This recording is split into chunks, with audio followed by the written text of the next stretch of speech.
Welcome back Raj insights.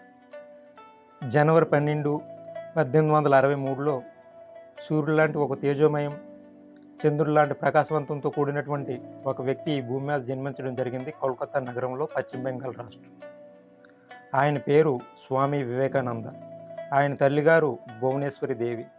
చిన్నప్పటి నుంచే రామాయణ మహాభారతాలను వినిపిస్తూ ఆయనను పెంచడం జరిగింది. ఆయన తండ్రి పేరు విశ్వనాథ్ దత్త, కోల్కతా హైకోర్టులో ప్రముఖ న్యాయవాది. అయితే స్వామి వివేకానంద కళ్ళ ముందు ఎప్పుడు కూడా 2 కళలు తిరిగేవాట. ఒకటి అష్ట ఐశ్వర్యాలతో ధనవంతుడిగా జీవించడం, రెండోది దొరికింది తింటూ మానవాళి శ్రేయస్సు కోసం పనిచేయడం.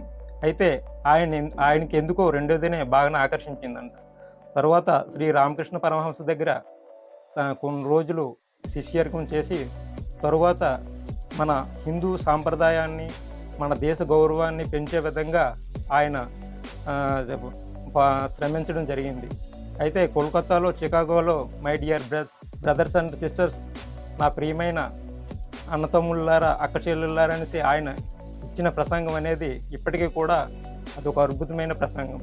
అమెరికా మొత్తం ఆయనకు మోకరిల్లింది ఆయన ప్రసంగానికి. అయితే అటువంటి వ్యక్తి పుట్టిన మన భారతదేశం, ఎందుకంటే ఆయన అందరికో స్ఫూర్తిదాయకం. జంషెడ్జీ టాటా గారు యుఎస్ఏ వెళ్తుండగా ఆయన కూడా ఇదే నౌకలో ఉండడంతో, మీరు ఎక్కడికి వెళ్తున్నారంటే, నేను ఇలా స్టీల్ ఫ్యాబ్రికేషన్కి సంబంధించి వెళ్తున్నానని చెప్తే, అప్పుడు ఆ స్వామి వివేకానంద అటువంటి ఇన్స్టిట్యూట్ని డెవలప్ చేసే విధంగా మన ఇండియా ఎదగాలి, అటువంటి ఇన్స్టిట్యూట్ని మన ఇండియాలో స్థాపించాలంటే ఆయన ఆ రోజు మాట్లాడిన మాటలకి దృష్టిలో పెట్టుకొని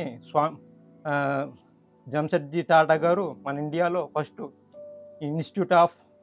ఇండియన్ ఇన్స్టిట్యూట్ ఆఫ్ సైన్స్ని స్థాపించడం జరిగింది. దానికి ఆయనే ప్రథమ బీజం వేశారు స్వామి వివేకానంద గారు. స్వామి వివేకానంద గారు ఎందరికో స్ఫూర్తి. ఆయన మాటలు ఎందరికో యువతకు మేల్కొలుపు. మనం ఎక్కడ చూసినా సరే ఆయన యొక్క మాటలు వినిపిస్తూనే ఉంటాయి, ఆయన కొటేషన్లు కనిపిస్తూనే ఉంటాయి. ఎందుకంటే మనిషి అనేవాడు చనిపోవచ్చు, కానీ ఆయన ఆలోచన విధానం ఎప్పటికీ చావదనడానికి స్వామి వివేకానంద గారే నిదర్శనం.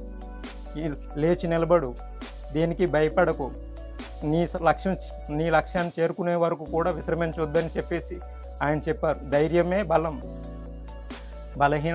బలహీనత మరణంతో సమానం, ధైర్యమే బలం అని చెప్పిన వ్యక్తి ఆయన. ఎందరో మంది యువతకు, దేశంలో ఉన్న ఎందరో ప్రముఖ నాయకులకు కూడా ఆయన ఇన్స్పిరేషన్. మన గౌరవ ప్రధానమంత్రి స్వామి వివేకానంద గురించి చాలాసార్లు ప్రసంగించడం జరిగింది. అటువంటి వ్యక్తి ప్రధానమంత్రి కాదు, ఒబామా అలాంటి వ్యక్తులు కూడా ఆయన ఇన్స్పిరేషన్ అన్నమాట. ఆయన మన దేశానికి చేసిన కృషికి ఫలితంగా జనవరి 12వ తారీఖున జాతీయ యువ దినోత్సవంగా మనం జరుపుకుంటాం. ఈ వీడియో మీకు నచ్చినట్లయితే లైక్ చేయండి, షేర్ చేయండి, నన్ను సపోర్ట్ చేయండి.